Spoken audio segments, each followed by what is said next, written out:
Tis Mata Daimon, and welcome to Daemonosophy. My guest this evening is again the awesome Edred Thorson, Stephen Flowers, here to talk about his newest book coming out here, Gothic Meditations at Midnight. Welcome, Dr. Flowers. Well, thank you. I'm glad to be here. Glad to have you here. So let's talk about the new book you've got. I've looked at it a little bit. It's like it's and I'm loving it. It's a review of all of these films, dark films, left-hand path films, nefarious films. But on top of that, you talk about it in a context of the kind of power that these films made during a certain time period in history, and the quality of like how they were made at that time period produced a certain effect that is like perhaps lacking in other films since then. So tell us a little bit about your aim here. Well, I grew up in what is called being a monster kid. Not that I knew what that was at the time. It was just the way things were in the late 50s, early 60s. I was just there, the perfect age when Famous Monsters of Filmland was published. The publisher told Ackerman, "You're aiming at an 11-year-old boy. That's who you want to appeal to." And that's just about where I was during this time period, early elementary school. And so it was just everything just kind of came together. At that time, it was this monster craze going on, and I just got caught up in it. The strange thing about it was most kids just watched it, thought it was a hoot, and they just went on to, driving cars and raising hell and so forth and so on. And I was such an introvert, only child and all that sort of thing. I just kind of kept that in the back of my mind for a long time. And then as I matured and got later on in school, I just got more interested in the intellectual, literary, and other kinds of aspects of it, and went back to those roots, as it were, and started to study it more seriously. But I just then went on to study things like mythology and magic and all that sort of thing. And then it just kept looping back to this theme of these early films and so forth. And I started to give attention to them, to what I call meditations, and bringing my knowledge base to bear upon this material, and discovered that there was something sort of hidden about them, in the sense that they were oftentimes unconscious products of a generation or two of people collectively working to create something like a film, and things came out unconsciously there that were not people paid little attention to, other than it being weird, strange, or funny, whatever. And I started to give it more serious consideration, and that's the basis, or the thesis, if you will, of this book. And so each time my subject comes up, whether it's Phantom of the Opera or the Mummy films or an Ed Wood, Plan 9 from Outer Space, you name it, I brought together what my knowledge base brought to that material. And in each case, without fail, it just like a spark went off and said, "That's it. That's what this is. That's what I understand it to be." It wasn't a laborious process of interpretation. Rather, it was just a light went off each time, Yeah. So, For example, yeah. Yeah. For example, like werewolf movies. Well, I studied about werewolves from the standpoint of Germanic tradition, mythology, and so forth, and so all that. So, I mean, what this was is an initiatory superpower, really, is what it was. But of course, the way the movies treated it, it was a curse and a horrible affliction, which it was also understood to a certain extent to be that occasionally.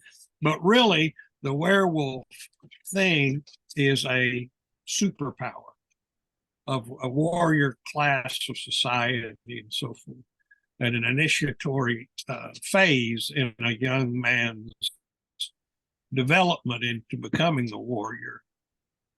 And so I brought all these things together, as well as the idea that going to these movies as a kid has an initiatory function, because my father started taking me to them when I was in first grade, and he thought it would be funny, to go and take me to these scary movies.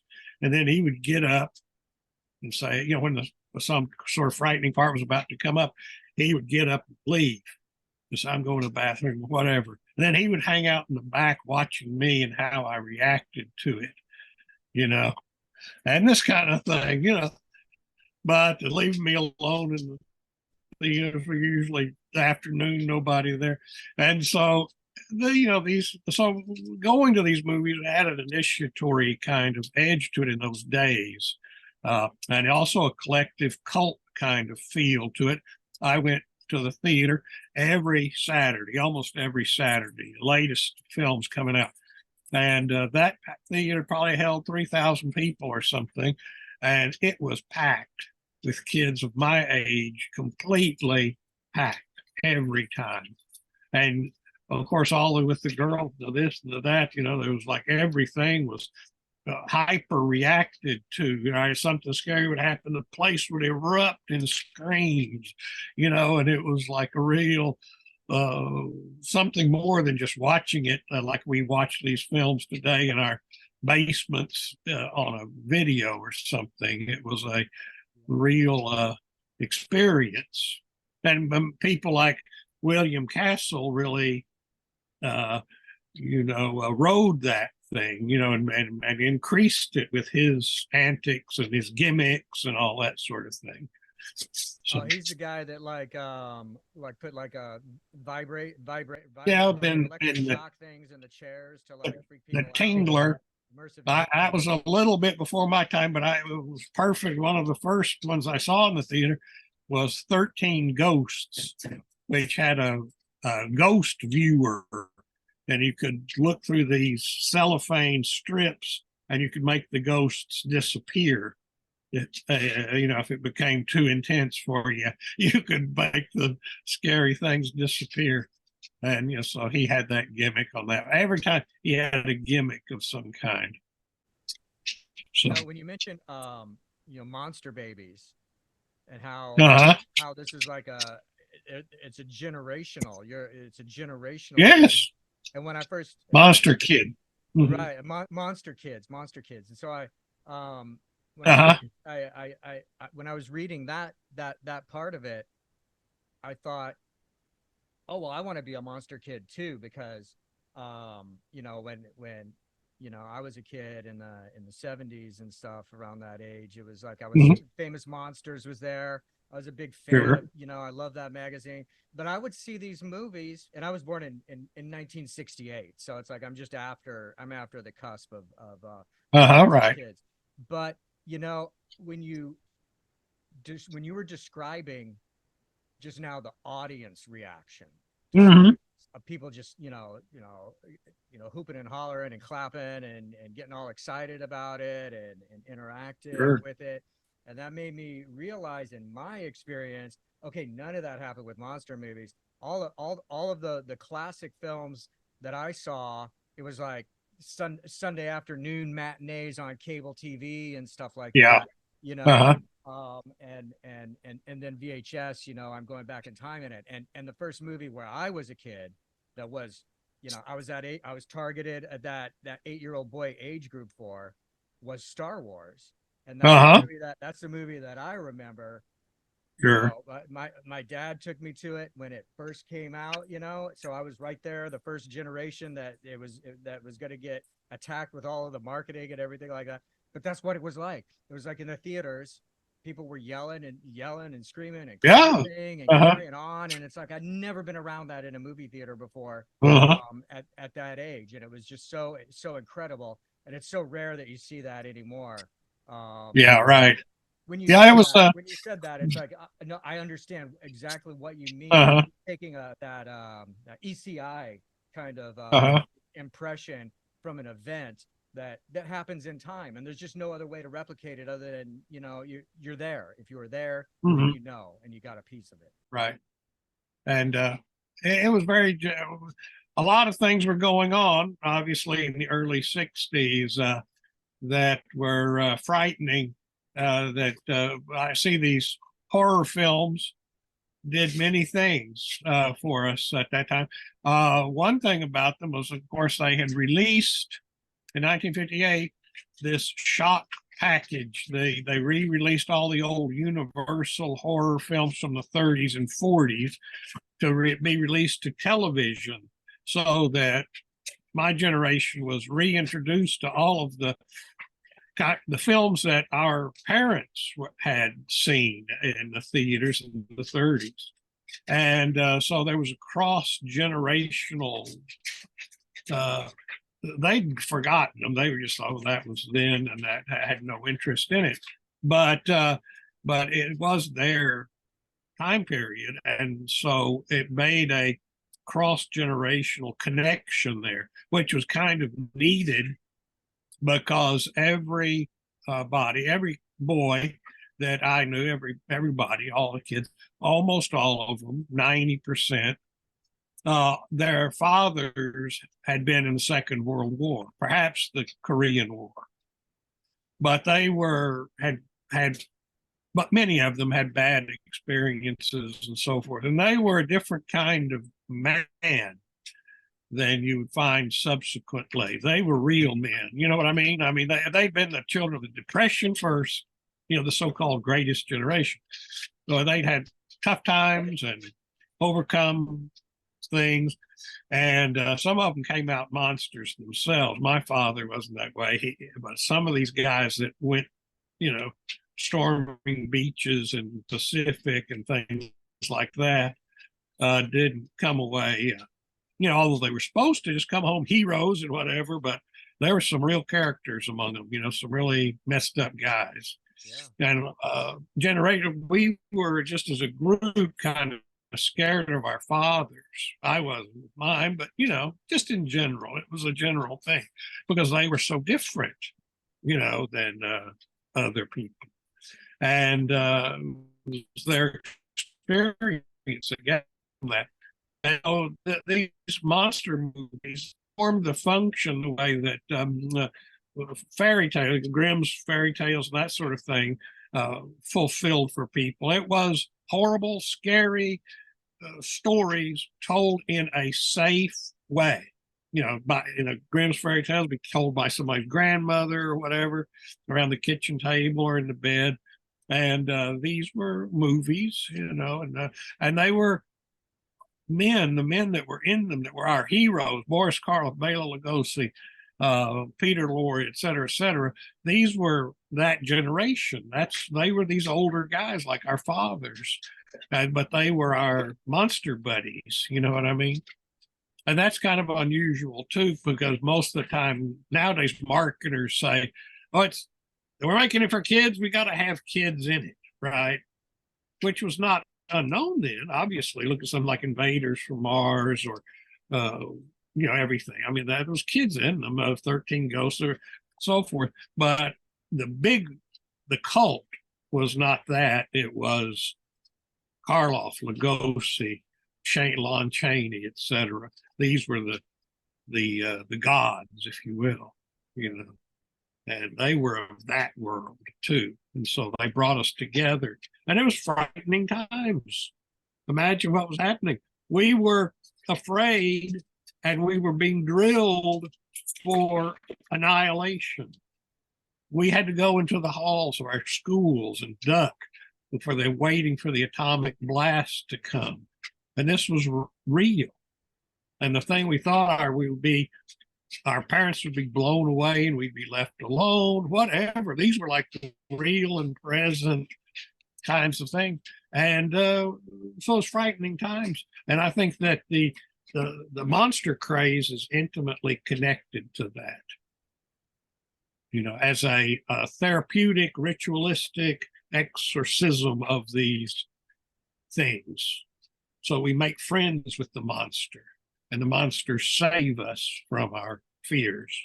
Yeah, because you mentioned that you've touched on that a couple of times, and I agree with this, that those films, they invite a connection with the monster, right? Mhm. Like Frankenstein, you have sympathy for it, and Wolfman, as you said, like you said, Right. hero powers.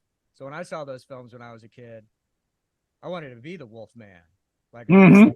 the kids we go and play games, let's play Wolfman. Well, I want to be the Wolfman, Sure. I want to be Dracula. I want to be all those Oh things. yeah. Well, That's why we want to have power over I our. wanted to win in the end. Yeah. Damn track. Foiled again. But yeah, oh yeah, that happened. That was the way famous monsters, they would have things like, I remember drilling my friends, as like a schoolmaster, said that they'd have, these are the powers of the vampire, and all these things. And then we'd say, like, okay, what are the powers of the vampire? We'd just school them that. But that was the kind of thing they'd have in famous monsters. So, Right. And it also bespeaks that the role of character development and establishing character, how important that was in the storytelling art form, which is really kind of not around so yeah, much anymore in right. a horror genre. Most of the horror genre is either stuff to surprise you, Uh-huh. surprise scares, Shock or else moments. it's like torture Yeah, stuff. torture porn. Right, torture porn. Gross them out. Right, and I can't even watch it anymore. I hate to say it, but I've got to that point in Yeah, my life where it's like I just walk away from that stuff. I can't sit. yeah. I stopped. That's why I cut off about 75. Now, I've seen a few things that are really good, after that time period. But what happened was the monster kids started to make the movies. And so they took on a different, more self-aware, self-conscious uh, form of narrative than had been the case before. They're like when Lucas came out, Spielberg with Star Wars at first. I remember that because I was, of course, being schooled in the same thing that they held up in this thing. They held up Joseph Campbell's Hero with a Thousand Faces. And that struck me, of course, because I was using that book in my master's thesis work about at the same exact time. And so they were using this kind of thing consciously. And previously, that wasn't the case. So now the monster kids are making the movies, people who are studying it, and they're making conscious what had formerly been unconscious in the way they told the story, so that weird stuff comes out without them intending for it to come. I mean, they were just telling a story, but it was coming from, like, William Castle. All of his movies have to do with money and loss of money, because like psychoanalyzed guy. And when somebody asked him, I said, I never thought of it. He said this in an interview. Said, people look at my movies and they say this meaning and that. He says, I didn't know what, I was just doing trying to tell a story and just having make some money here, but this stuff comes out. Oh, so what about you've got a chapter for mummy mythology, Karis and Ananka. Can we dive into that Uh-huh. a bit? Sure. Well, I'm wearing the fez for that priest of Archon or priest of Karnak, or they changed the name. Well, that whole mythology was very impactful. Where it was generated from is kind of odd. And originally, the first Mummy movie had been couched as a movie about Cagliostro, and a whole different story, a whole different, but basically a similar idea about an immortal magician, in his case, searching for this reincarnated ideal lover, etc. Now, is that the And is that the Boris Karloff one? it was never made. It's a Cagliostro, the Italian magician. Yeah. And it was just never made. They said the mummy, the Egyptomania was out and about, and so they changed the thing to say a mummy movie, but the original idea was sort of connected to that. Oh. And but so then the Boris Karloff film was done with that basic idea. There will be this entity, the mummy, who is immortal but and unchanging. His ego is intact, as dormant as it might be for all those thousands of years. And then his lady love, his romantic object, is constantly being reincarnated through time. And so he's seeking to find her, and does so. And so then wants to reunite himself with her. This had also been explored earlier in a classic science fiction fantasy book and subsequent movies and so forth. She. That same thing happens there, that she is immortal, and this man comes as a reincarnation of her lover from ages past. And so this happened here and there, but it was certainly solidified in the mummy mythology. And the first one in 32 was established it, but then it was just dropped, right? That they didn't make subsequent ones. And then in 1940, they started this new series of films, and the names of the characters were changed, where you have the male entity called charis,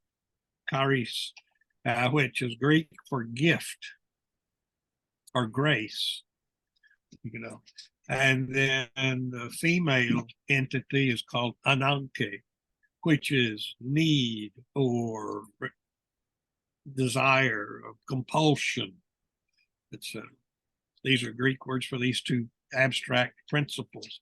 It's kind of odd. I point out in the book that these are two runic concepts: Gavo, the gift, and Naudis, the need or compulsion.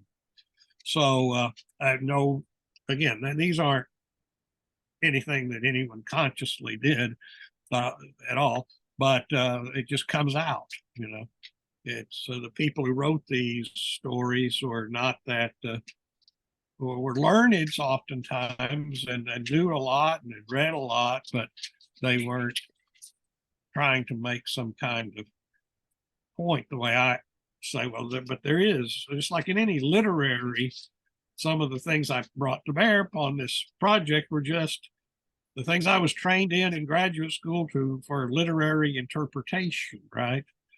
There are schools of interpretation. You can have psychological ones, Jungian ones. You can have positivistic interpretations. These are reflections of the author or creator's experiences, such as a thing with William Castle and his obsession with money or whatever. You can bring all these things to bear in the revealing of deeper meanings to artists' creations. And but when you're dealing with science fiction or horror or things that are heavily laden with imagination and fantasy, then it becomes a whole lot more in depth as far as the interpretations are concerned, because the creator is liberated from concerns. Well, that doesn't happen. That's not possible. That's not that can't happen. They're liberated from these objections. So inner world and mythic reality becomes something that is part of the story. Yeah, and I mean that's just an incredible thing about film, and I'm sure you know this, and you probably like mentioned it in your book, but the origin of film like has to do with um, the speed at which a still image is flashed in front of us Uh-huh. creates the illusion of, Right. of movement. So there's an objective quality to how films were made. Um, during before I went to video and digital, and I'm not sure what it all means. I'm not sure what any of this means as far as things going to digital. I want to say it's taken away part of the actual contact. It's taken Uh-huh. away the warmth of it, because the way you used to see a film, the only way to see a film was to see it in the theater, where there's this light, warm Right. light flashing. It's flashing behind you on a screen, first of all. It's Mm-hmm. right, and now we have light. The light is attacking us in a constant stream, like from a TV screen or a computer screen or whatever. The light is like bombarding you and just going right into you. Whereas like the old way film is, it just flashes right at this, and it makes you got to think about Plato's cave Mm-hmm. allegory in this, and like how Oh yeah. prophetic it is that people are sitting and looking at lights, light shadows playing against a wall, and that's very much what film is. It flashes just at that right speed that a Mm-hmm. person interprets it as being movement, and we think something in the brain goes, oh well, this is reality, so you suspend disbelief and you just enter Sure. into that world, and it's incredible. I mean, it doesn't work with dogs don't like Mm-hmm. see a movie, they don't know what it is, they don't see movement like happening, so um so it's interesting. There's an actual objective biological Mm-hmm. connection with how film all got started. Sure. And also that's the time period when films were great and they had human transformative stories, and we feel like they spoke to our soul and stuff. And it's like now it's off in a different direction, and we'll just have to see where it goes. Yeah. Well, that's my the whole thesis. Just things happen, and we lost something, and but we still have that, and we just everything things change, but we have those things. That's just what I choose. But I have the same reaction to the more recent. I mean, some of the more recent things. I make a list. I made put lists in the book because people love lists. The best of this and the later ones. I say, the best of the later ones, and the few that I've seen. Sometimes I had to go and look at them and use critics' estimations of their quality and so forth. But really, great horror films came to an end with the last of them were Texas Chainsaw Massacre and The Exorcist. Those brought it, fulfilled the thing, and some people say Texas Chainsaw Massacre is a slasher film, but it's not. There's nothing explicit. It's old school horror. Uh-huh. The subject matter is pretty that way. My next, I'm doing a follow-up book or series of articles, a book on this Gothic meditations, and one chapter is about just from serial killer to horror classic. And some of the best. Texas Chainsaw Massacre would be one, but Psycho is another, and so forth. So they have really great horror stories that came from true horrors, right? Criminal kinds of things. Even going back to early modern time periods like Elizabeth Bathory or Vlad the Impaler, who's doing with state, sponsored terror, but and things like that. But these films, Texas Chainsaw Massacre is a pretty classic horror movie as far as it shows nothing. It shows nothing gory. It was rated X when they first came out. But, the critics or the censors, I said, this is X. You got an X rating there, Toby. And he goes, oh, I don't make any money that way. So he just said, I didn't make any changes to it. But a few weeks later, said, okay, here's my new version. And, just notice, it doesn't show this and that. They might have thought they saw it the first time. But they said, okay, it's okay. We can give it an R now, after you've submitted it to our authority and all that. But he didn't make any changes. It was all just suggested. But, that scene where Leatherface like pounds that woman on the head, with the sliding door, where it all just like 2 seconds, he just bang, boom, boom. It's like, man, the theater, that really caused a visceral reaction, So it was a masterful piece of work that way, but it was old style. But it opened the people's eyes, or creators, the people who were the subsequent filmmakers, say, that opened the door to the slasher thing, Yeah. And so, and when we were kids, we would say often, as kids will, kids, say, oh, this was going to happen, and they cut away, of course, and it's, oh, I wish they'd show it, show the horrible thing, and that's common among the kids. But then the kids grew up, showed it, and like, man, it messed it up, because they were the art. It's like any art; if restriction on the forms is the source of artistic mastery. If you just had no rules and nothing, it was just nothing that gave you formal kinds of parameters on how to create something, you couldn't, pretty soon you can't tell good from bad. It's all art. As we see here nowadays, it's all just technical. It's like the special effects technology is what the art form is, not the how these ideas are used to evoke emotion or anything like that. It's just, look at that. Oh, how did they do that? That guy's eyeball came right out, or whatever, they got going on, as far as the special effects are concerned. So, but that brought it into that. The Exorcist was also a phenomenon at the time. It was like people, that's the first film I ever went to that was like where they were just lined up outside. They doubled the ticket prices, I remember, some exorbitant, amount of money.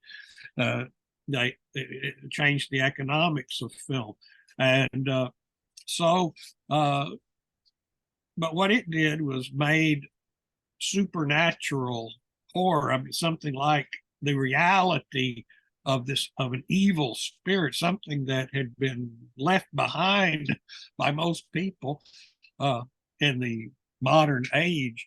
Somehow it was so effective. Of course, I think obviously they were using something very close to subliminal suggestion, where they flash that demonic face, where you can see it if you're not blinking at the time, there's that face, it occurs twice, 2 or 3 times, but it's verging on subliminal suggestion, things like that. But other things about it made something that was medieval in its cosmology a present reality to the modern mind, and that was disturbing for that reason. Yeah, and it made it plausible. Right. Yeah, and that film is such a great example to discuss with all of this, because I remember when the film came out, I didn't see it because that's a film I was not allowed to see. Yeah. Like 6 or 7 years old or something when it, Right. but I remember the craze over it, Sure. right? Like they're doing like, the kind of TV shows I watched at the time are like, the Carol Burnett show and stuff like that. And, the Tonight Show. My dad's watching, Johnny Carson and stuff like that. Everyone's doing Exorcist, Linda Blair bits, right? Uh-huh. Everyone's talking about it. It's like everywhere. And I wanted to see, and I didn't understand what it was about. Someone told me, oh, it's about someone being possessed by the devil.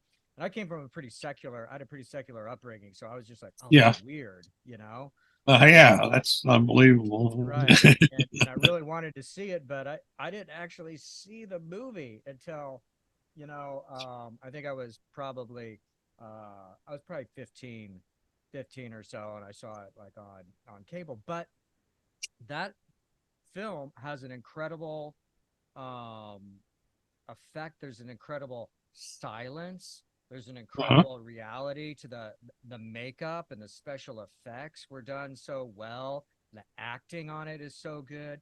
The storyline, it's based on a story written by is it Friedkin or Blatty? I can't remember. Really freaking out. You're right. He wrote the story. I mean, the characters go through a transformation in response to like what's going on. There's like so much in it, and you just contrast it with all the all uh the grab bag of Exorcist themed and Exorcist supplement movies that were made after that. Sure. Exorcist 2 wasn't good. 3 kind of made a comeback. But then after that, it's all just junk. And all the other Exorcist movies, I don't even watch them anymore. I went through a phase where, like, any Exorcist movie came out, oh, yeah, I've got to watch this because I'm all Gotta freaked watch out with that. the devil. But now it's like, I don't even bother. I don't even bother to watch it because I know it's going to be garbage. Uh-huh. It's going to not represent anything well. It's not going to have any good values. And it's going to be stupid. And it's just going to be like stuff jumping out at you and a bunch of Hmm. CGI, right? Yeah. And that's every horror movie now. It's just a bunch of CGI. And once you know that's what it is, then it's like, I don't know. For me, it's hard to suspend belief Yeah. for CGI. I mean, I think it's different with others. Like I find the younger people are like, oh yeah, I've got to have. I don't like old movies because they don't have good special effects.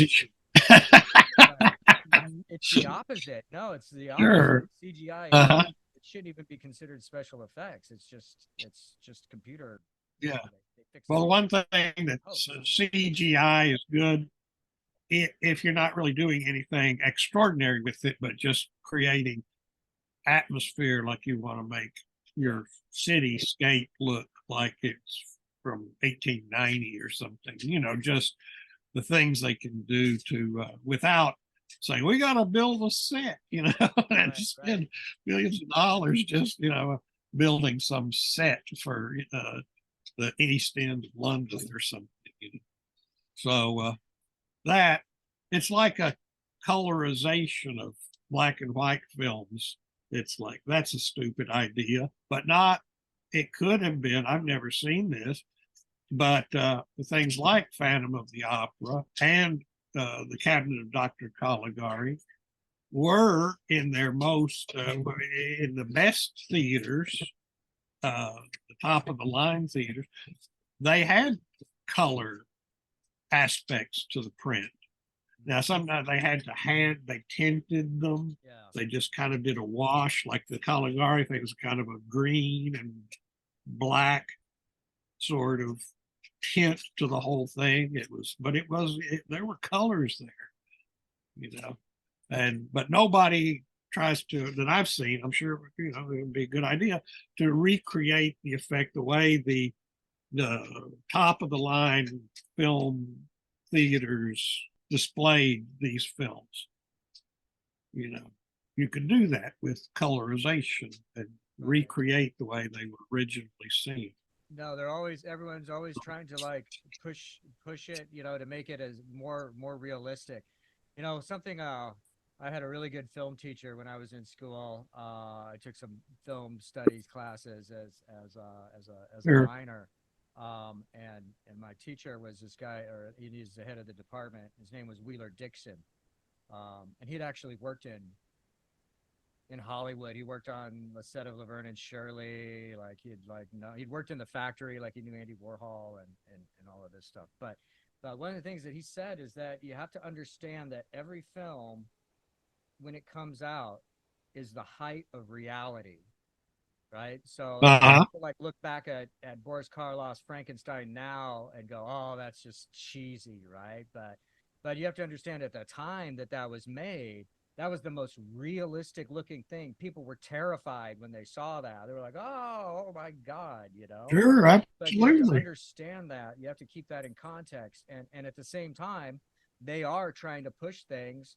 You know, even when these films came out, there was like actors who were like, that's not real. That's not real acting because you get to have multiple takes on it. And what I did live acting is Uh-huh. true, you know, the only true art form. So there's always that. There's always someone behind and someone ahead. They were truly terrified. I mean, we think like that these things could frighten anyone, but and especially when you realize, well, these people in the early 30s, the citizens, I mean, they've been through some pretty horrible things. I mean, a lot of them just come up, some of them anyway, out of the trenches of, of World War II and I mean World War One and so forth. So I mean, these people were exposed to that, but the sensibility in art and film and so forth was just it did frighten them, and they were, especially the supernatural aspects and so forth, and that was one of the reasons why they put comic relief in them. Some of it's bad and ruins the film.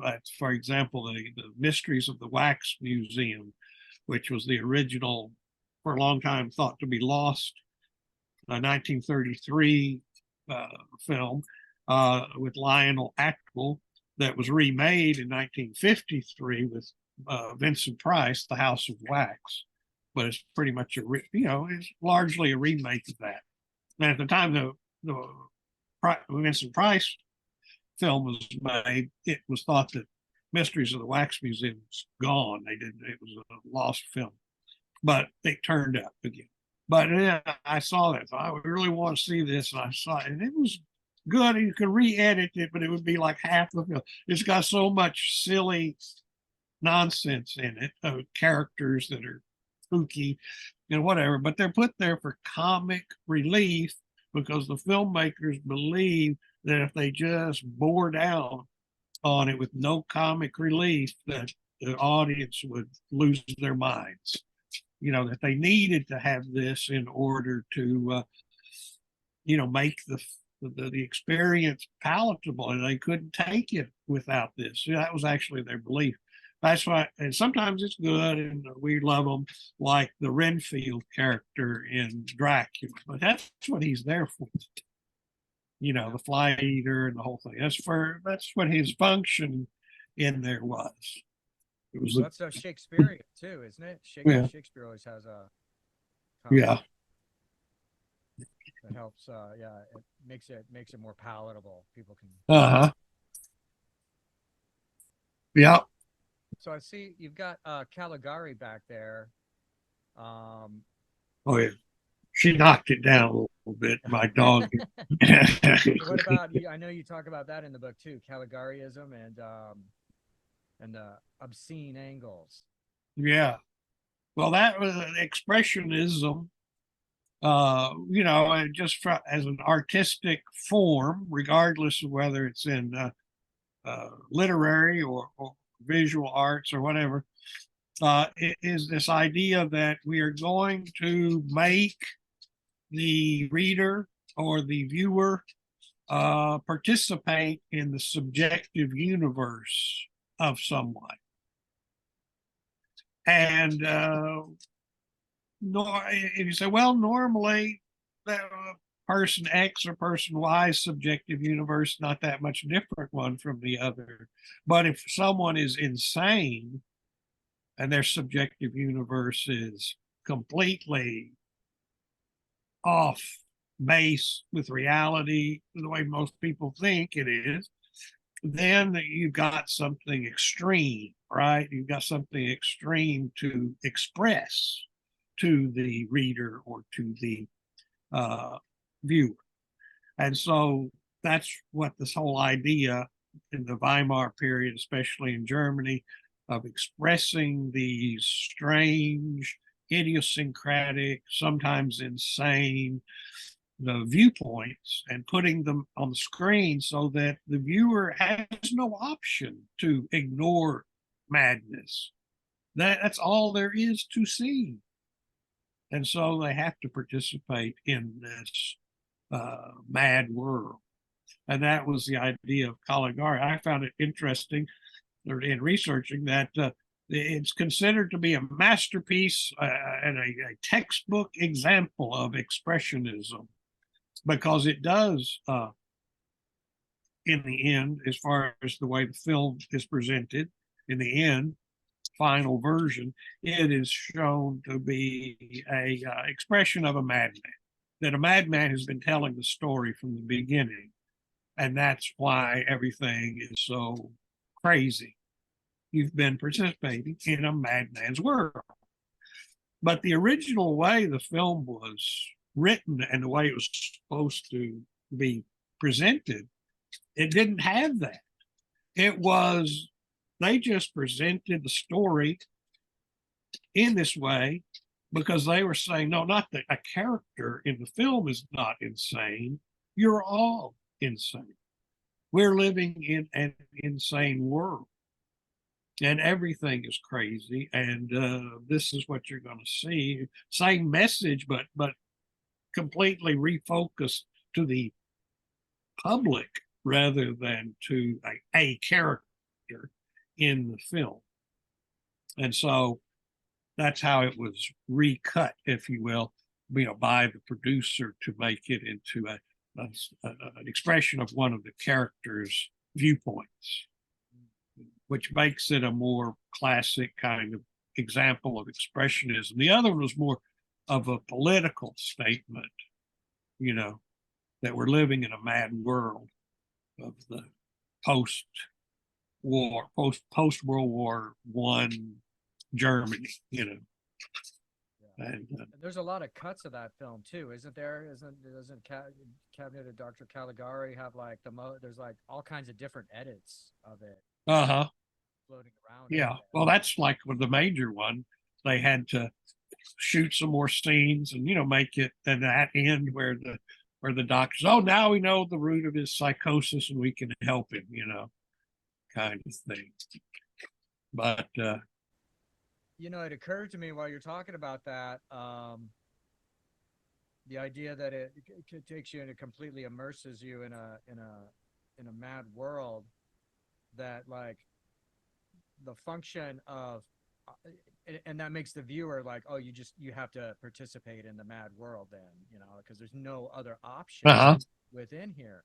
And that made me think about our earlier conversation about the role of the comedy relief character gives someone an opportunity to like participate in this without being completely pulled into it. It kind of like has that function. Oh, there's at least one person here in Dracula's castle that I can kind of like hang out with, this guy. Sure. And comedy versus tragedy, or that drama where you have terrible, awful things happening to people that you care about, which is the root of tragedy, but also horror, right? I mean, you say, look, here's somebody I identify with them, and bad, horrible things happen to them. That's what's so interesting to me about the post classic horror world, the Freddy Kruegers and the Jason Voorhees and all this kind of stuff, is that it verges on comedy because you have terrible things happening to people you don't like. So when they get butchered by everybody's rooting for the butcher, because the kids that went to the horror movie, who are the people who are being killed? Usually they're the popular kids, the cheerleaders and the football hero, etc. Most of the kids in the film that are really your bread and butter are kind of the outsiders who kind of don't like these people. So then they They get so that's the essence of comedy is bad things happening to people you don't identify with, slipping on a banana peel, or what, the Three Stooges, etc. They're beating the hell out of each other, but they're idiots. I'm not an idiot. They're idiots, but I'm not. And look at what they're doing to themselves, and that's funny, you know. But if it's happening, something bad happens to somebody I identify with, then oh, that's tragic. Oh, that's horrible. Oh, I'm scared, you know. But comedy, so they playing with all of that, where they're very, that's all just Aristotle, you know. Is we don't know what he said about comedy because that book is missing, but it does exactly. But we assume that it's just what he says about tragedy is kind of reversed the polarities on it, and that's the way it seems that way comedy is intended to work. Okay, so I have a question now because you talking about catharsis in film, in horror film. I thought about Quentin Tarantino. I thought, oh well, he's really caught on to that, you know, Mm-hmm. Inglorious Bastards and Django and all his films. It's like, oh, make a universal bad guys, you know, just and we can just kill them all over the place. And then I thought of like zombie films. Uh-huh. Zombie films are like the ultimate. Oh, it's just we get to go on a killing spree, and it doesn't. And it's all of humanity. All of humanity has become, you know, zombies. So we could just kill everybody now, with anything, any kind of gun. I mean, zombie movies always go through all different kinds of guns, hand grenades, you know, flamethrowers, whatever. Where do you put and I can't remember if I saw it in any of your chapter headings yet. Do you have the Sure, zombie genre in here? I do. How do you feel about that? At first, I thought, well, I watched the old zombie movies. I walked with a zombie, white zombie, etc.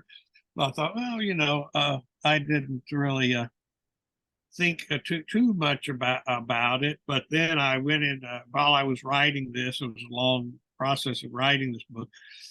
Uh, you know, I walked into a half price bookstore or something, and there was a big display, you know, all about zombies, you know. And so I said, I got to do something about zombies, right? I just can't pass it in. Yep, And so I started to contemplate it. And what I saw, because this contrast between, and I see where Richard Matheson is the man that, although his book, I Am Legend, is what is responsible for the transition into what the modern, quote, zombies became.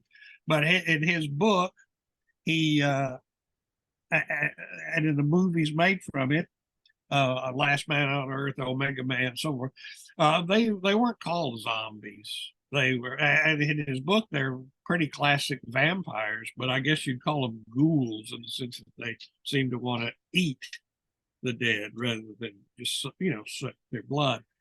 But the original zombie is a slave being used to work in sugar cane fields, etc. It's zombification is a punishment done by one of these voodoo priests against enemies, etc. But it's a folk magic of Afro-Caribbean Haitian culture, and so that's what it is. That's what the early films were. William Seabrook, in his book, The Magic Island, you know, popularized it, and that's where they got for the films, started being based on his ideas and that exposure.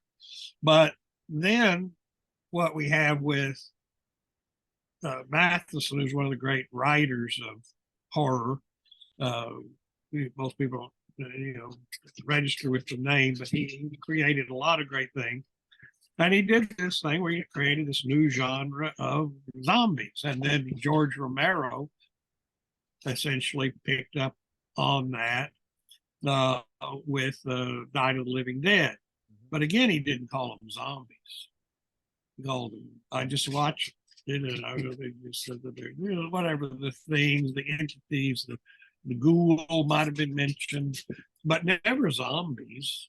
Because people at 1968, when Night of the Living Dead came out, they knew what a zombie was. These weren't zombies. Somehow it just got renamed into those became zombies later. That's just a shift in terminology, you know. But so they're zombies now because that's what people have called them, right? They are dead bodies walking. But zombies typically, true zombies, are under the direction and dominance of a magician, right? And that's what the early movies are about, and so forth. Whereas George Romero and his Night of the Living Dead zombies are the kind of a plague of killing machines.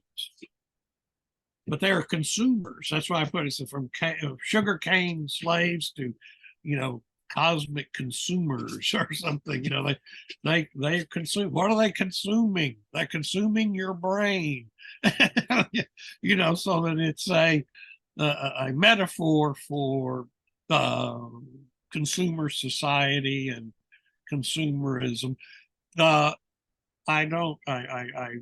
willfully shy away from such socioeconomic interpretations are also easy. You know, that's not what I'm really interested in. But sometimes it's the truth. I mean, it's what is going on or what seems to be the case in the storyteller's mind. But generally, I want to look at things that are more mythic than that. But sometimes it certainly strongly suggests itself that that's what's going on. Yeah. You know. Yeah. I mean, I like the what is the Bela Lugosi one? White zombie. Pardon? Who's zombies? Is it white zombie? Is that like the old White Zombie is Bela Lugosi? Yeah. Okay. I've seen that one, and then and I like Night of the Living Dead. I felt that film has it has a quality, it has an air about it, it has a sense of depth. Oh yeah. And the whole the That's plot has tremendous. been already done like 1,000 times, and now you have like it's been repeated like so many times and so many variations of the zombie thing, and it became a series and everything that. Sure. Well, now it's like I don't the way in which it looks. It, you know? No, but Night of the Living Dead is worth a look. But that's that's fast it. It's kind of like the Chainsaw Massacre franchise, if you will. The first film is great, but it just becomes a parody of itself. And so what about? So this is another one that's going to be painful. What about Lovecraft? Well, I mean, there used to be like just a few movies that were like really bad, but we loved them. But we still loved them, and we're like, wow, man! I can't wait till someone makes a really good Lovecraft movie. And maybe they did somewhere in the 90s, during the golden age of like Blockbuster. Maybe there was a good Lovecraft movie made. But now it's just like I don't know what's going on. When I see Lovecraft movies, it's like a sign of like, it's probably not worth it, you know. So what do you? Reanimator was. No, sometimes it's like they're not in the spirit of Lovecraft at all. It was very the Call to Cthulhu, the silent movie. That was a great idea. Yeah, that was very cool. I really dug that. And all of that. But what's interesting about it to me is that, of course, Lovecraft's name was unknown. I mean, except to the aficionados and all of that. But I mean, it was like super popular in the 60s. That Edgar Allan Poe was the name that people used, producers used to get box office gold, so that they would do something like make a Lovecraft story, and give it a half line from a poem and call it Edgar Allan Poe's The Haunted Palace, when it's really a Lovecraft story through and through. It had nothing to do with Poe at all, but it was Edgar Allan Poe's Haunted Palace. And so, but I would see these movies like Die, Monster, Die, based on Color Out of Space, or Haunted Palace, based on a case of Charles Dexter Ward. And they would be like, pretty standard Roger Corman kind of stuff. But there's something I was disturbing as a kid. There was something frightening, really, about these movies, those two in particular. And it was, again, I interpreted that the mythos behind it can't be stamped out totally. That it somehow shines through the sort of standard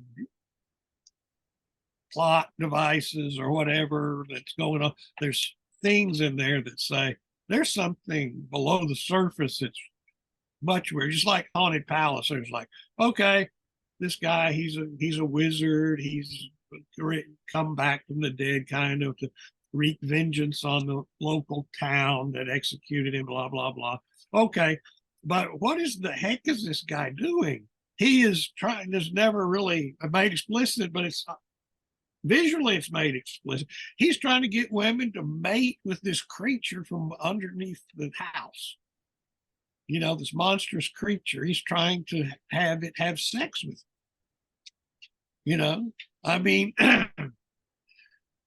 there's a lot of things that are, and that was, the 60s, but the pre-code movies, that's happened more. The sexual content was more explicit. I recently just saw those scenes that were censored from the original King Kong. That was put out in 33, it was pre-code. Then when it was re-released about 35 or whenever, they cut out a lot of scenes. So these all had to do with either sexuality or just brutality, where there's a Kong like stomps and just into the mud, just kind of stomps some of these natives just into the mud, just kind of squishes them or eats them alive. Wow. And this is all shown. But more strangely, or more interestingly, where he takes the Fay Ray character, is holding her, he starts taking her clothes off and rubbing her, and then smelling of his fingers. Whoa. Yeah. These kind of things. Original King Kong in the 30s. Yeah. Dang. 1933. Yeah. Wow. So, but they cut those, but they've been restored. You can see it on Netflix now, or? Yeah, you can see. Just search for censored King Kongs, and there's a whole thing just showing all of the stuff that was cut. Okay. But I'm sure there's a restored version. But King Kong, that's the whole thing. King Kong was a horn dog.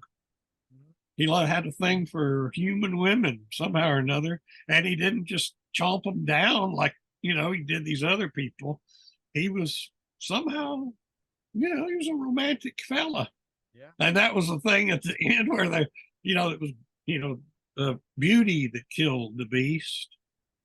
Remember that's the final line, and so you see this, and that's a whole thing.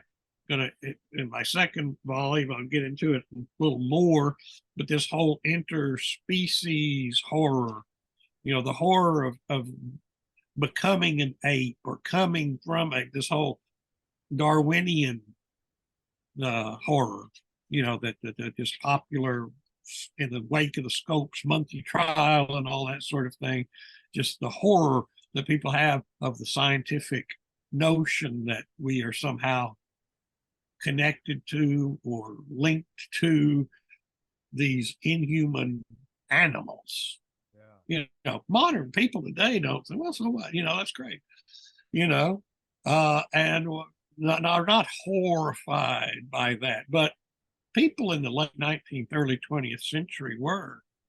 And Ed Wood was one of the first to take the side of the monkey, in his rarely seen, but called The Bride and the Beast.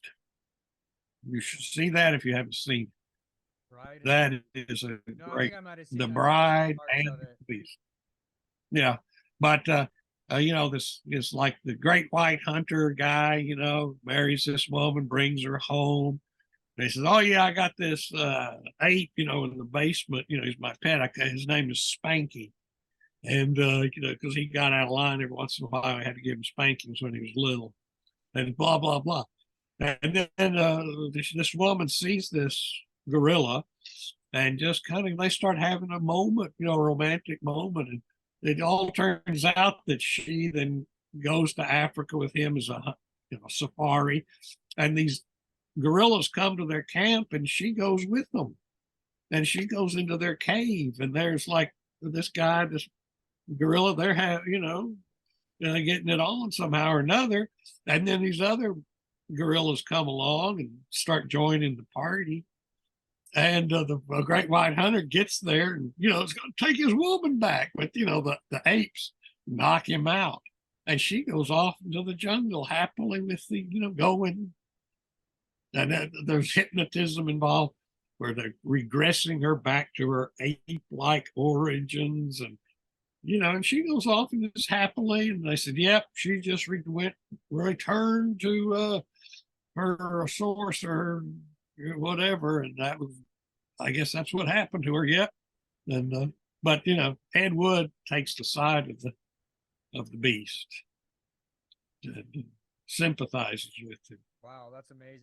I guess I need to. Yeah, I it's have really not good. seen that movie. Now that you describe it, no, I have not seen that one. I was No, that's you're going like this can't be this can't because it just breaks the norms, right?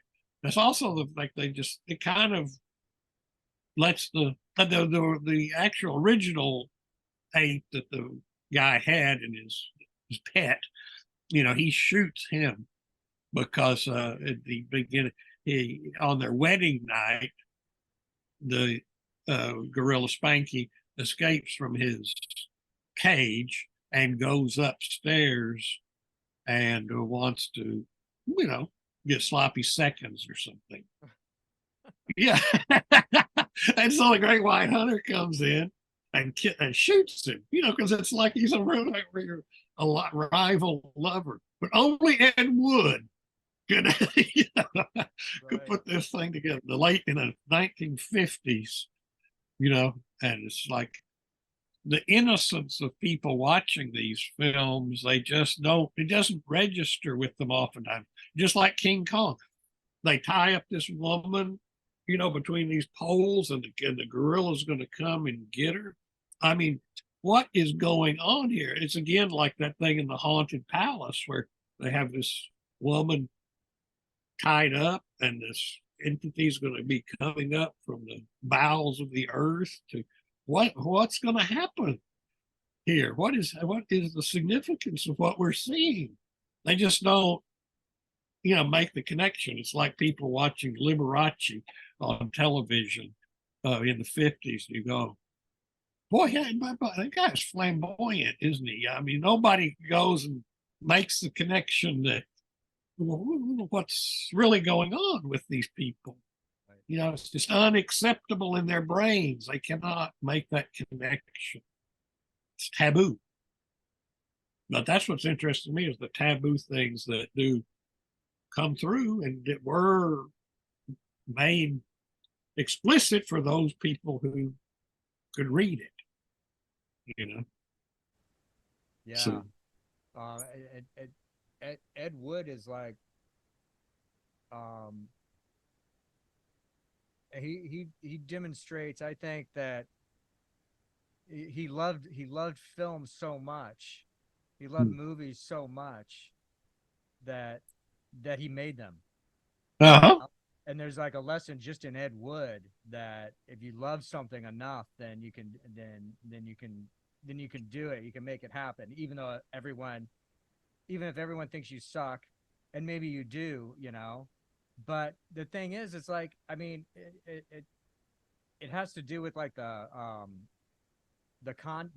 context, like you were talking about earlier. It's like the substance that Yes. someone has to work with, and what they Mm-hmm. do with that substance in order to create something to create a story, basically Yeah. to tell a story, to make a commentary on something. That's really But the people will say, like that Michael Medved guy, oh, Plan 9 from Outer Space is the worst film ever made. And Ed Wood is the worst filmmaker. That's categorically, absolutely untrue. I've seen 100 films that are worse than Plan 9 because that has a point of view. It has a message. Its special effects may be poor. Its acting may be atrocious. But as a creation, as a piece of artwork, imperfectly executed, yes, but still, that's a film worth, if somebody did it with loving somebody like a Tim Burton or something, would remake that film, with the same Ed Wood spirit, but with good special effects, it probably be that's a great film, yeah. So, Well, or also this having thing with so the, tight of a budget. I mean, that's reminds me of yeah, Ed Wood. He was always making movies with no money at all. uh, That's all favors, favors from people yeah, that he knows to give a chance. people working for nothing. But Sneaking in on you sets look of at places. things like Glenn or Glenda or Plan 9 from Outer Space or this Bride and the Beast. These are some pretty heavy duty uh, subject matters, He's a very interesting guy. I had this, one book was like the secret, world or whatever of Ed Wood, big, thick kind of book. And it's like really taking, of course, there's a church, or there was a church of Ed Wood, yeah. So he didn't do it. Wasn't his thing. It was just the fans that said, that he was, people have taken him seriously, and he deserves to be taken seriously. He's a very interesting character, The film, the Tim Burton film of Ed Wood was really good. A lot of things aren't true, in the film, but who cares? I mean, Right, but it's still, the it was a good spirit. tribute. Yeah, he brought out, Yeah, he absolutely. captured the spirit of it, Yeah, and he did it in absolutely. I did that that. positive light that I think it Uh-huh. deserves. I always think of the so Plan 9.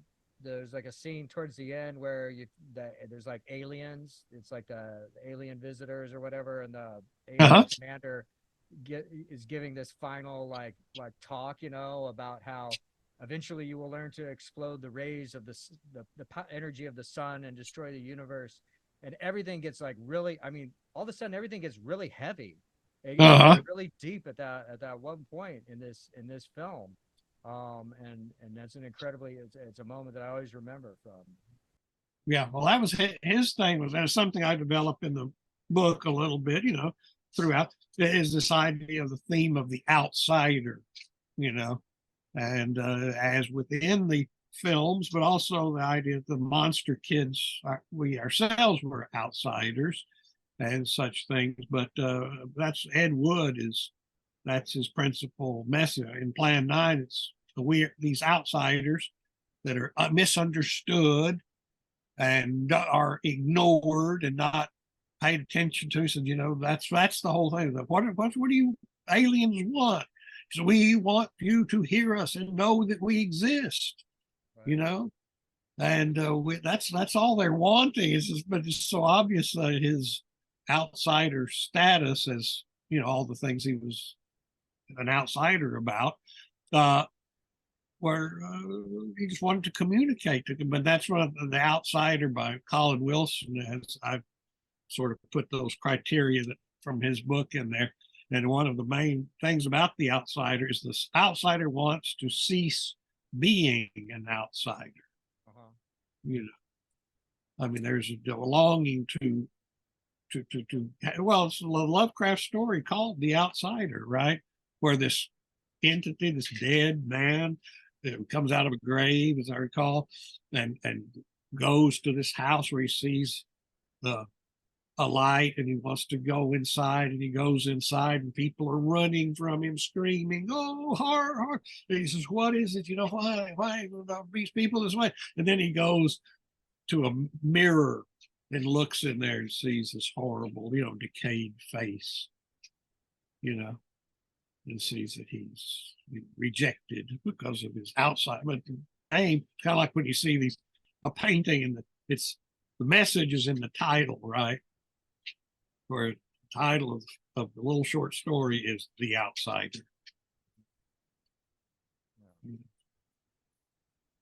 So that theme is throughout in the sort of the horror world. So, well, it's like the Frankenstein's monster, right? When he looks in the water and sees his own face, and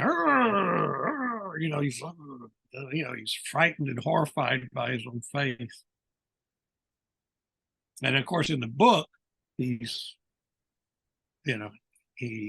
teaches himself to read and becomes more human and more of a mensch, than the creator, for sure. Yeah, definitely. No, that's all very, very topical, the role of the outsider. So when does this book come out? It's out. It's out now? Where can we get it? There it is. That's it? I just got it yesterday. Cool. There it is. Awesome. It's on Amazon. Gothic Meditations at Midnight. You can also get it, through my website, seekthemysteries.com would take you, there to get it. But it's on Amazon. Right. Ready to go. But it was a struggle getting it out. Just the POD company was, these computers think that they have a mind of their own sometimes. Oh, yeah. Yeah. So, but anyway, it's out now. And, good. Awesome. And then I have another book coming out very soon, just about to go into the system, called The Reform of Life, which is about the German reform movement of the late 19th, early 20th centuries, where, a lot of the things that are so much in the headlines today were things that were being pioneered in Weimar Germany, things like sexual intermediacy, the idea that there are 80 different genders and all that sort of thing. That was all Magnus Hirschfeld, the founder of sexology and, the Institute for the Study of Sexuality and all that. Oh, wow. And just all kinds of things are in this book. The origin of the hippies, that's not my idea. So Gordon Kennedy, the writer, discovered it in his book, The Children of the Sun. And I have a large section in the book also about how the Nazis made use of these reform ideas, because the National Socialists, the men who were the National Socialists, were all of that generation that were born within the parameters of this movement, 1880 to onward. But they were, that's why, like Hitler, certain weird things about him. He was supposedly a teetotaling vegetarian, right? And anti-vivisectionist, Oh yeah, well, you can experiment on humans, but not on animals. That's cruel, And so that's So sort of a lot of like environmentalism and stuff, right? Yeah, absolutely. Yeah, a lot of the and the way that they interpreted things was kind of sinister. See, people think they're sinister, but they are. But, things like I hear about it all the time. Living out in the country, and the naturalists and so forth, they get all bent out of shape about invasive species. This kind of plant or this kind of animal, is invasive species. And that very term is, was pioneered by the Nazis for the same reason that this doesn't belong here and is dangerous to our environmental health. Yeah. And that would end up being, for example, the Jews, see, they're like, that was their the direction their minds would go with it. But like my book on reform movement is, well, to a certain extent, it's like, yeah, these are great ideas and, really wonderful, but things can go wrong. Good ideas can be, have a bad end, if you don't have some kind of philosophical direction and rudder, for guiding yourself, or you can fall victim yourself to your own unconscious prejudices. For example, the anti-Semitism of the Nazis, real and absolute, but it could not have existed without the Christian anti-Semitism or hatred of the Jews based on Christian principles. The Roman Catholic and the Lutheran Church were vehemently anti-Semitic, and had reasons for being so, and blah, blah, blah, and that Auschwitz couldn't have existed without those medieval rehearsals and practices, of all those things. They want to blame, the Nazis believed in strange theosophical concepts but that was so superficial. That doesn't explain the participation and enthusiastic participation of shopkeepers and farmers, and they weren't reading Blavatsky. Come on, right? Yeah. No, it's rooted in the Middle Ages. But the reform ideas, are some examples. It's an interesting chapter on them.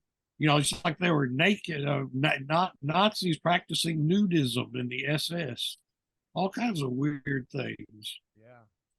But so I put that in there too, just point by point, just how those things were implemented in Nazi programs. But they were children. Otherwise, I title that "Children of the Swastika." They were like they're children of the sun, children of the swastika. They were, part of that. It was one of the things is people, they get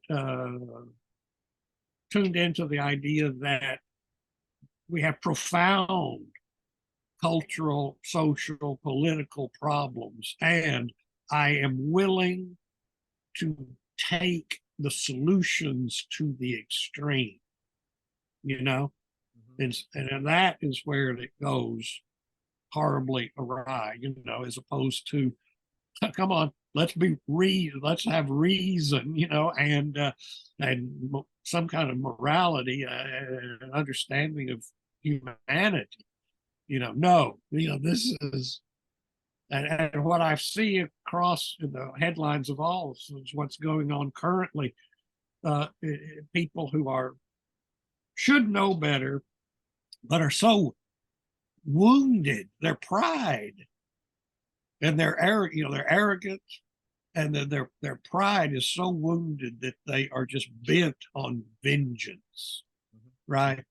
And they're blinded by that so utterly that they will destroy themselves, as the Nazis did.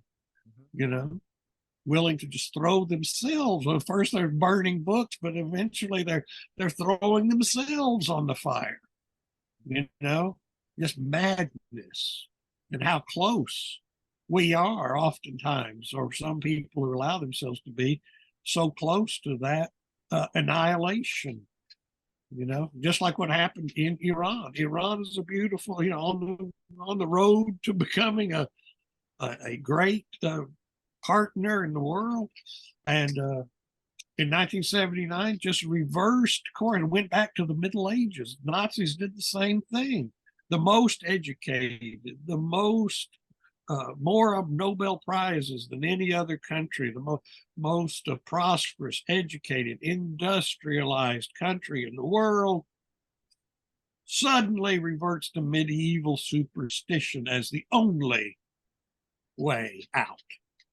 The madness. We talk about the horrors of, these are real horrors, and that's the kind of horrors we kind of like to go to the world of fairy tale and myth to explain and to escape from also, but not to do so without learning something about deeper realities that hopefully make for a better world and one that we can go beyond these horrors.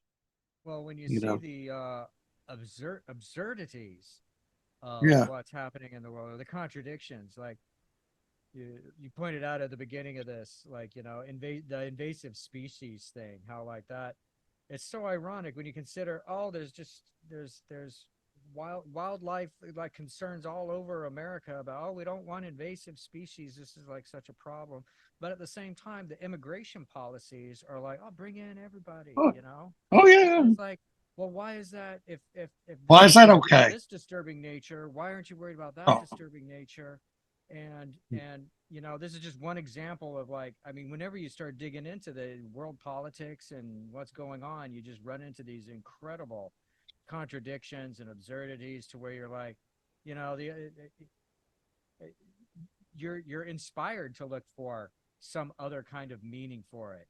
right. Well, Like everyone's asleep, or yeah. maybe there's like or maybe we're all Well, living in a simulation, or something like that. uh, Those start to seem like you're being rational.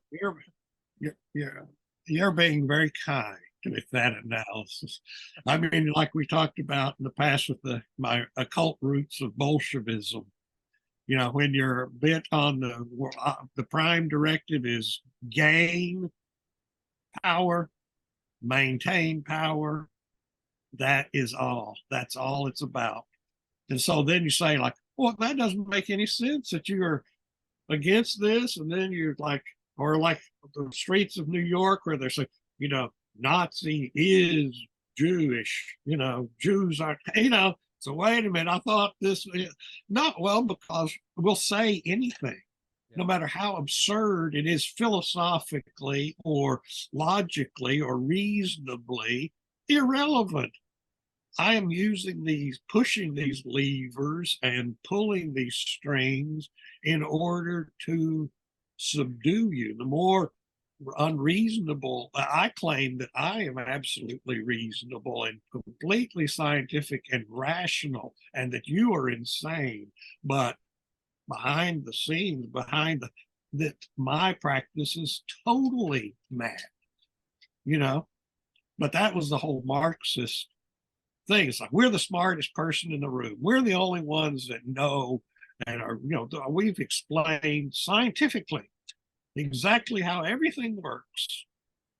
And you reactionaries will don't see the progress that we are wanting to make. And you are insane. But you go, well, wait a minute. Nothing you say makes any sense. History is your laboratory, yet history has shown you are an absolute failure at everything you do. But one thing they never fail at is the bosses always have all the power, always have all the money. It is gangster mentality, right? How are you going to, the club, the order, the party is going to have all the power, all the everything. And just like when you go back to the Soviet Union, you see automobiles going down the road. Those are all party officials. Nobody else has any automobiles. Not for you, peasant. You walk. You take public transportation. Yeah. Automobiles are for the party. It's just going right back to the czars. Yeah. But that irony is invisible. You're not supposed to notice that. We are working for the people. We are the people. And that's another example of a society that was you know pretty high culturally, and then all of a sudden they went back towards medieval, Mm-hmm. on a Yeah. mass scale. Right. So I don't know. I'm concerned that that's where we are right now, to be honest with you. No. living here in the West, um, in America, that's the feeling that I have, because the absurdities are just like reaching like a critical mass, and Sure. to where it's becoming dangerous to point them out. It's dangerous to talk about them. Yeah. And that's Well, like we've that's reached like some of that level of red magic that you were talking about. medieval, or the Middle Ages, or these totalitarian states, where there's a ideology which governs truth, where, like in my book, the cult roots of Bolshevism, it's this Lysenko. Lysenko was this scientist who had a Marxist theory of botany, about plants and the oppressor plants and the oppressed plants. And this had an explanation for plant biology, for botany, that was based upon ideology. It was total nuts. Yeah. But Stalin liked the fact that it was a Marxist. He had an ideological Marxist-Leninist explanation of the wheat crop. And so he was given all this power. So politics trumped actual science of any kind, and Russians starved. It didn't work. The plants rotted. The plants didn't come to fruition. But he was still, oh yeah, he's the smartest guy. He's so brilliant. He's got a Marxist explanation for the wheat crop. Where politics trumps not for science, but it always masquerades under the veil of science, that it is absolutely scientific and the truth. You see. And it's easier to go the route of ideology versus the route of actual scientific inquiry or academic knowledge of anything, where you have to learn, you have to kind of exercise you have to think rationally, you have to think logically about things. And it's like easier to go right to ideology, because it's based on a feeling. It's ultimately just based on an emotion. Feeling is ascribing too much value to it, honestly. Right. But with ideology, if you got it, just like Lysenko's his Marxist explanation for wheat, you can't be wrong. I mean, if you're ideologically pure, then that's true and right. You can just argue it, and it makes it true. But whereas in actual science, you experiment, the experiment fails, as you would expect in real science. That is, Marxist, Leninist organizational principles, economic principles are tried in the laboratory of history, and in every case they fail. But that failure cannot be acknowledged because it's ideologically at odds with the favored thought. So therefore, you can continue to be right, even though it's just a bunch of nonsense. Yeah. But science, if you actually say, well, if it didn't work, we got to go back to the drawing board. We got to go back and try again. We were wrong. Right. And that's the one thing they can't ever do, is admit they were wrong, because that's one of the things about the personal power in a group of people. It's just like you. First, you claim always, I'm the smartest guy in the room. I'm infallible. I know the truth. I am absolutely know exactly what the truth is, and I'm unassailable. Usually this kind of thought is just like with Christian dogma or whatever, is very simple and very easy to master and become initiated into these ideologies, like what's so popular, the oppressor and the oppressed. So you just, it doesn't take more than 10 minutes of blind faith to be initiated into this nonsense, and then you use it to oppress, right? While but always claiming that you are a liberator, but actually always being exactly what you demonize, the oppressor. Yeah. And it's even Pretty easier sick. to identify and articulate that oppressor oppressed when they tag it to races and ethnic groups. Well, that's currently, it starts out with a economic group, class, right? Class distinction between the nobility and the commoner, the peasants, etc. And that argument and that problem was addressed and solved in the Declaration of Independence of the United States of America, where it utters the words, all men are created equal. It was not referring to race. People hear that and because that's the way our minds have been reconditioned. It was referring to class, to the idea that there's a noble class and a commoner that are under two different sets of laws. And the whole idea that a man should be tried by a jury of his peers. Again, that didn't mean that people that are like me, look like me, whatever. It meant, and it's not applicable to American jurisprudence at all, because everyone's peer, right? There's no, that was conjured up for saying nobles cannot be judged by a jury of commoners. Yeah. That's what that was referring to.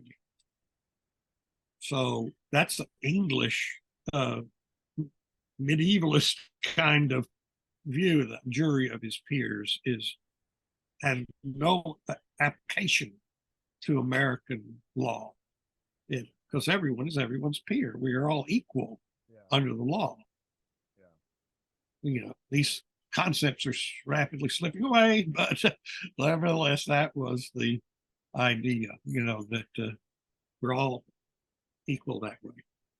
Yeah, I mean that's how I see it. It's the statement is we're all created. We're all equally created. No one's like created as a king or a noble and created as a peasant. No, we're all like just the same beings, and that's where we allow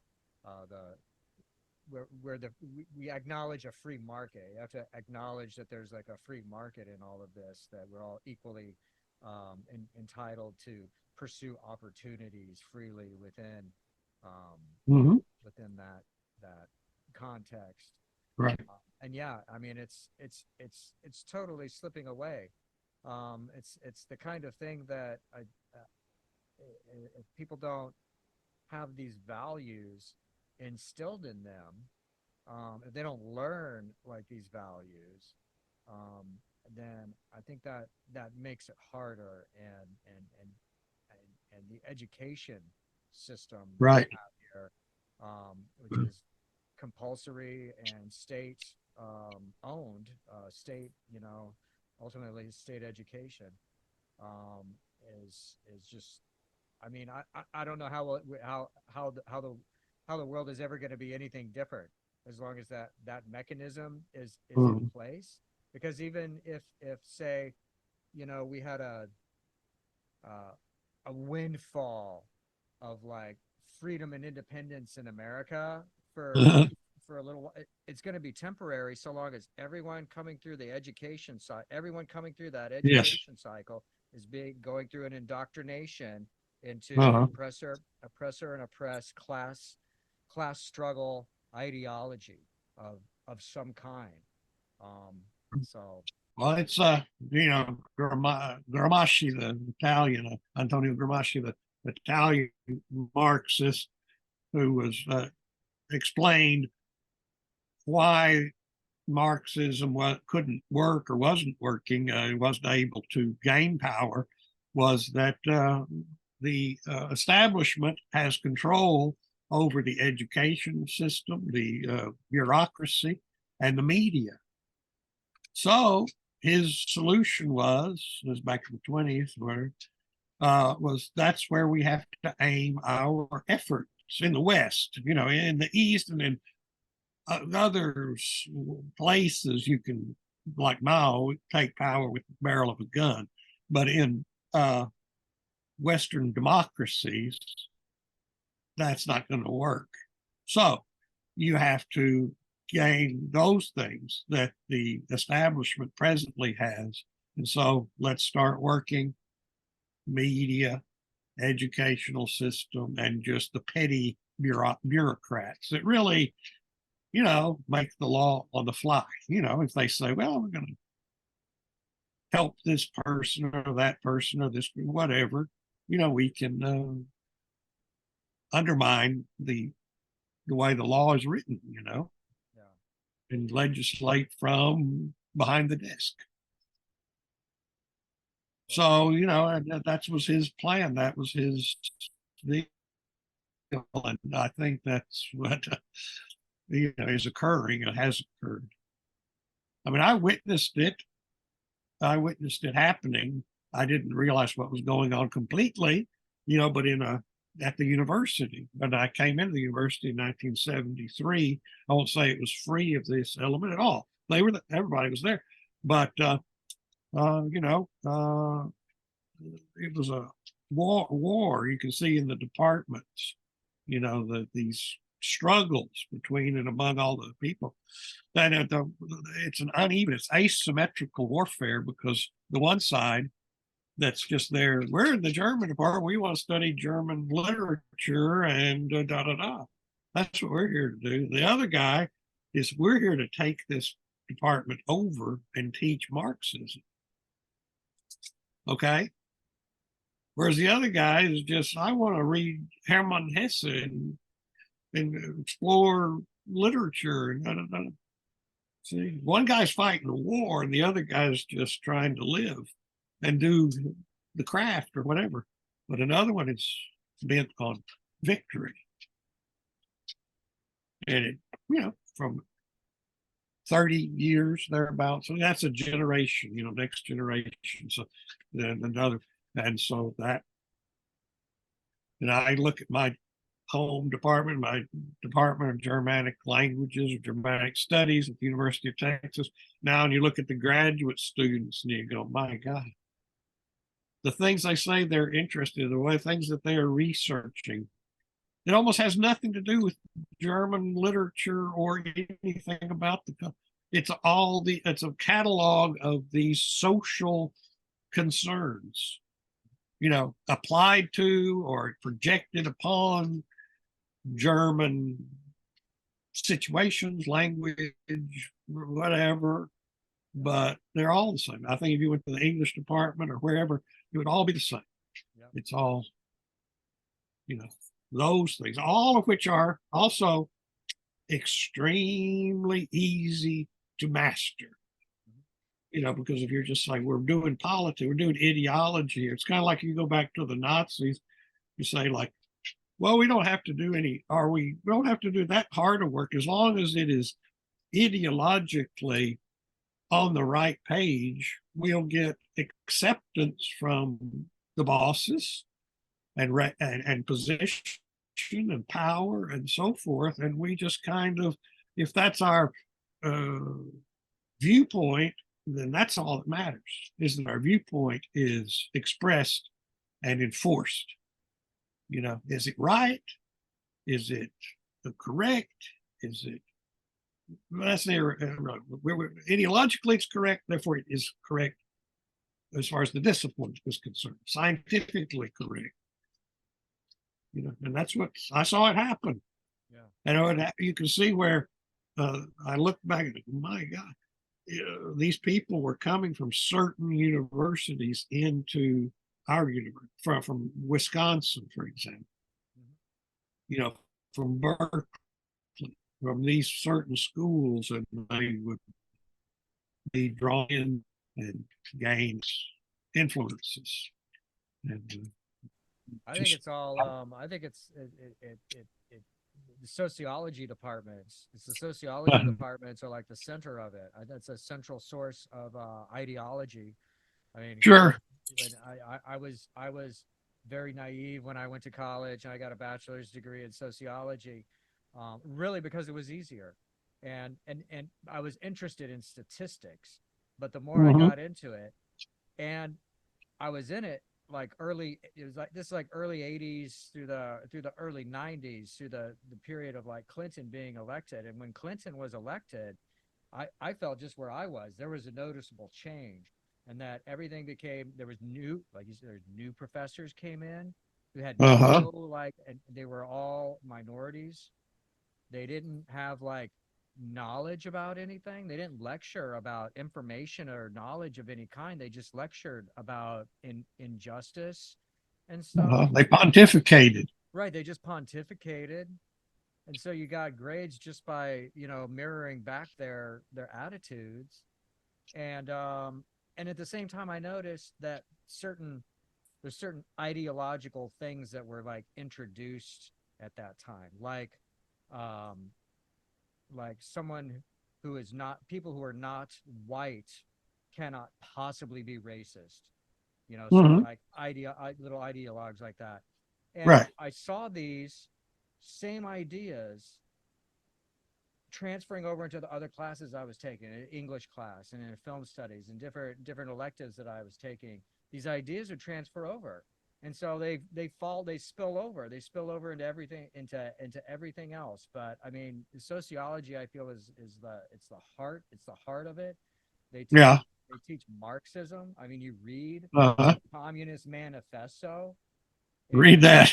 right. And when you say, well, but aren't certain things happening in the world, in government? Aren't they basically Marxist? Isn't this a bad thing? And it's like, it just gets washed. I mean, basically you end up um, You getting pull the veil, you pull identified the curtain back. as a, Don't pull the curtain back. Just right. And accept you it. do that and you end It's up getting, true. right.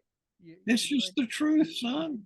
Well, within the classroom setting, you become the pariah of the classroom setting Uh-huh. by asking those wrong Well, that what you're questions. reflecting here is a world a immediately after the one I was in. See, I got a PhD in '84, and of course, within my circle of professors, I knew they were, Marxist professors. But see, what I thought naively, because I didn't know, uh, was that's cool. I mean, it's like a museum of living people that hold these ideals, and you get exposed to them authentically, and that's good. But then, see, you don't realize, no, these guys are conducting warfare, and you were just thinking you're going to get smart, you're going to get educated, you are going to gain experience, and that, oh, that's nice, but I'm here to defeat you and to dominate you and to tell you what's going on. It's very similar, I'm sure, to the way when Christianity came to societies, because they come in with an agenda, with an ideology, with a set doctrine, and that is always going to be more effective than somebody who's I'm just here to experience, to find the truth, to explore things as an individual. Oh, individual, forget that. We're just going to roll right over you, right? You atomized, you know, nobody. Yeah. Now there was a time when I felt that I could have cordial exchange and relation and friendships and camaraderie, colleagueship with people who are uh, just really Marxist, Uh-huh. no other way of just out of the closet, honest about their like beliefs on these things, and under that idea of, well, we're having an exchange of different ideas. That's good as long as we all have like different ideas and we're open. And so I want to be open to ideas, right? But then what you find out is that, well, no, really, it's like poison. They really are. I mean, it's going to be a problem. It's always going to be a problem for you. They're not really here to, like you said, they're not really here to exchange ideas and have a growth Yeah. in knowledge. And they're not interested really. primarily in whatever it is. In the case of a university, we're talking, whatever department you're talking about. They're not really interested in English literature or in German literature or in philosophy per se. It's only their ideology and enforcing it and infecting all other things with that thing. And that the great power of it is that it is so simplistic and so easy to understand and implement. Again, analogous to the Christian doctrine, right? It makes what is in human history hard work and miraculous events and astounding experiences just simply a rote formula. And as long as you say and do the right things, you've made it. You're saved. You are a special person and a truly enlightened being by submitting, to that ideology. So that's the terrible tragedy of it all. But re-education, I mean, not in the Leninist or Marxist sense of re-educate, but like, for example, the universities, why don't people just, if they just wake up to say, that we could change that overnight. You could say, like, these have failed our society, and they need to be reorganized under the aegis of what they're actually supposed to be doing, uninfected by ideology.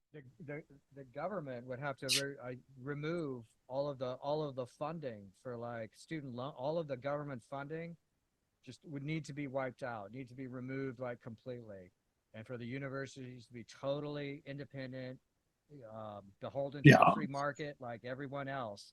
And so they will have to they will make their name and academic credentials the way they did, back in the day, by producing scholars who do well and give the institution a good name.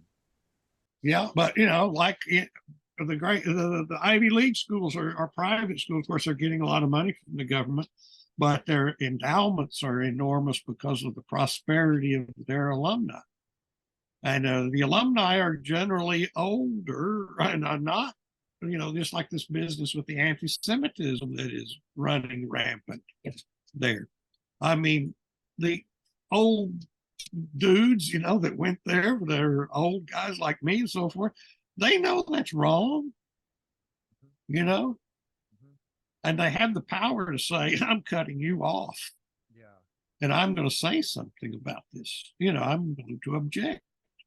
And so forth. But that's the thing, is when we have a sickness of will. People could, if they had the will, the political will, the moral will, etc., to do and say the right thing, a lot of things would get better quickly. But most people are just scared. Oh, if I did that, they might call me a racist. They might call me a Nazi. They might call me, now that they've succeeded or trying to succeed in equating, Jewish people with Nazis, it's like, oh my God. I know. It's just so, again, it's just so absurd, Yeah, I guess the more absurd, the more likely because, then you divorce yourself. It's like Christianity begins with this idea of the Trinity, or doesn't begin with that, but you have this absurd idea that three is one. It's kind of like that scene in the 1984, or where he's holding, how many fingers am I holding up? And until you believe the lie, if you believe this one lie, this one absurdity, then I probably got a hook in you for an infinite number of absurdities. And we're on the right path now you know. Right. So you have to Just start out the with an first one, absurd notion. that's just follow. Uh-huh. But you know, that's there's like the idea that the father, son, the father and the son, that the father and the son are co-equal and co-eternal. That the son was always there, the father was always there. So why are you using these words son and father then? You know, it doesn't, it's absurd. Mm-hmm. It's not a symbol that makes any sense. It's a symbol that makes it make less sense rather than more. You say, now you're getting it. Now you're getting it. Now you're starting to understand. But the bottom line is do what I say. Shut up Yeah. and obey. You know? Good. Well, we're lucky we got people like you in the world with the courage to come out and keep writing these books. Uh, So keep at it. How many books have you got even if now? it's a monster book. This was Gothic Meditations at Midnight. Is as I said, it's all for fun, but only of the most horrifying kind. Uh-huh. But Good. we have to have our uh, childhoods and reviving. It's like that ECI idea, you know, that in our old ages we return to the passions of our childhoods, you know, with a new eye, with a new perspective. Yeah. And what I hope to do with this is bring a little bit of that magical world that was so intense and so meaningful to me, you know, to a wider general, you know, readership and audience. You know, Yeah. that's Excellent. that's That's what we need right now. We need some fire to melt the ice. So yeah.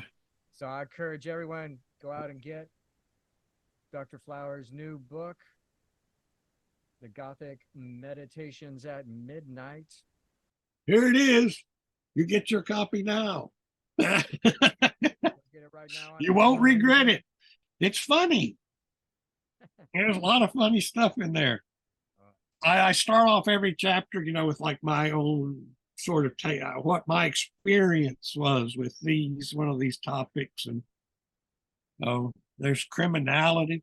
When I like dressed up, my buddy wrapped his head in like mummy wrappings. We ran around scaring people at the shopping center.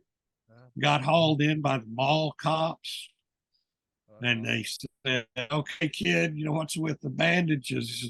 He said, it's been that way since the accident. And they said, what? They made him unwrap, and it was just this grinning little kid, you know. Yeah, no, But that like I was said, I kind of just stuff. started reading it. It's like the stories and the anecdotes and stuff from the time period is a real treasure. It's like you present it like a golden age. So, Well, thanks. Yeah, I hope it will be. I'll be. I'll be sent. This is the only copy I have, but I'm getting more, and I'll be sending you one when I get it. awesome, Yeah. excellent.